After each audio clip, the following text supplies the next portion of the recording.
Bismillahirrahmanirrahim. Assalamualaikum warahmatullahi wabarakatuh. Pada video kali ini saya akan membahas sebuah materi mengenai ibadah yang meliputi pengertian ibadah, hakikat ibadah, pembagian ibadah, fungsi ibadah, dan prinsip ibadah.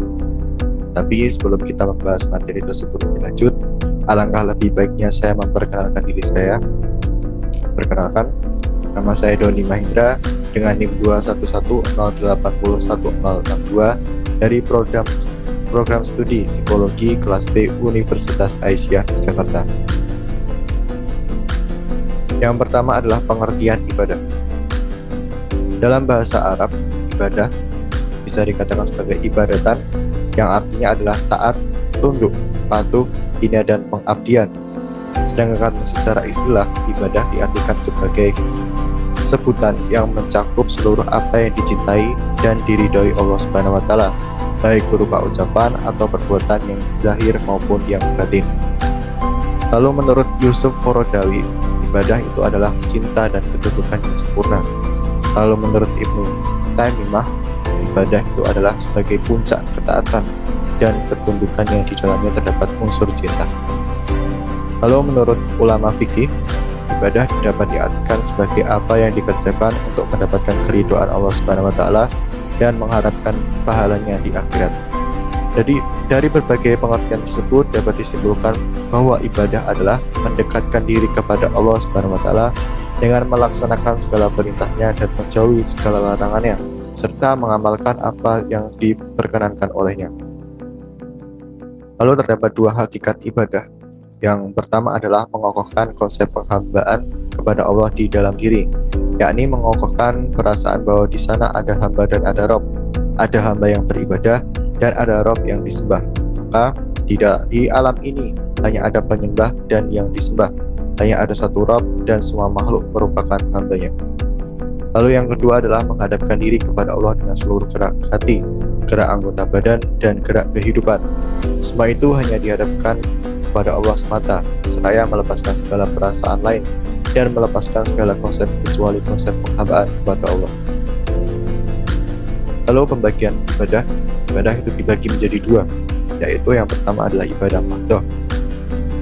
Ibadah mahdhah atau ibadah khusus adalah ibadah yang telah ditetapkan Allah akan tingkat, tata cara, dan perincian-perinciannya. Ibadah khusus ini sudah tercantum dan jelas di dalam Al-Quran dan Sunnah.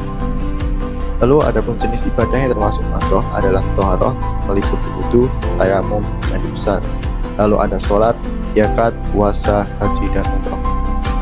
Adapun dalil Al-Quran tentang ibadah mahdhah tentang thaharah misalnya adalah firman Allah Subhanahu wa taala dalam Quran surat Al-Maidah ayat 6. Lalu yang kedua adalah ibadah ghairu mahdhah. Ibadah ghairu mahdhah atau ibadah umum adalah segala perbuatan baik yang dilakukan dengan niat semata-mata hanya untuk mengharap ridha Allah Subhanahu wa taala. Adapun yang termasuk ibadah ghairu mahdhah ini diantaranya adalah berdakwah, melakukan amar ma'ruf atau mengajak kepada kebaikan, dan nahi munkar atau mencegah perbuatan buruk, belajar atau menuntut ilmu, bekerja tolong-menolong, dan lain sebagainya. Adapun firman Allah terkait dengan ibadah ghairu mahdhah tentang amar ma'ruf dan nahi munkar adalah misalnya Quran surat Ali Imran ayat 104. Lalu terdapat 4 fungsi ibadah. Yang pertama adalah untuk menumbuhkan kesadaran pada diri manusia bahwa ia sebagai manusia diciptakan oleh Allah khusus untuk beribadah kepada dirinya. Lalu yang kedua adalah mewujudkan hubungan antara hamba dengan Tuhannya. Mewujudkan hubungan antara manusia dengan Tuhannya dapat dilakukan melalui muqarabah, yaitu sikap merasa selalu dalam pengawasan Allah Subhanahu wa taala, dan khudu, yaitu sikap tunduk kepada Allah Subhanahu wa taala. Lalu fungsi yang ketiga adalah mendidik mental dan menjadikan manusia ingat akan kewajibannya.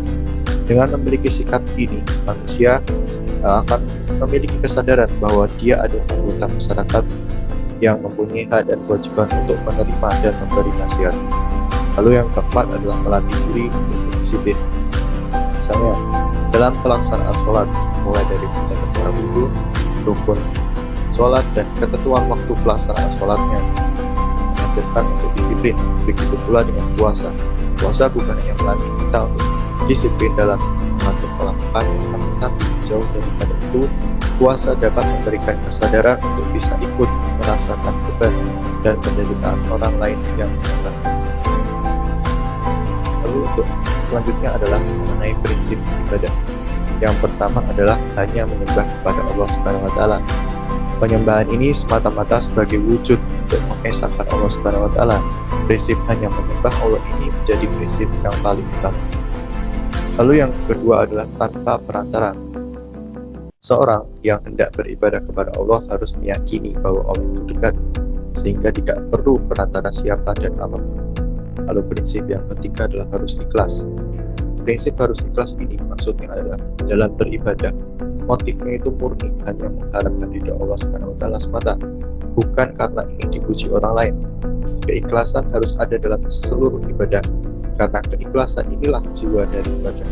Tanpa keikhlasan, maka tidak mungkin ada ibadah yang sesungguhnya. Lalu yang keempat adalah harus sesuai dengan tuntunan. Jangan beribadah tanpa adanya tuntunan. Beribadah harus sesuai dengan cara yang telah disyariatkan Allah melalui Al-Quran dan Sunnah, bukan beribadah dengan cara yang dibuat oleh manusia. Lalu yang kelima adalah seimbang antara unsur jasmani dengan rohani. Jangan sampai ibadah yang dilakukan berat sebelah, mengejar kehidupan akhirat secara total dengan melupakan dunia tidaklah baik, apalagi terlalu mengejar dunia dengan meninggalkan total urusan akhirat. Semua harus dilakukan dengan seimbang. Lalu yang keenam adalah mudah dan meringankan.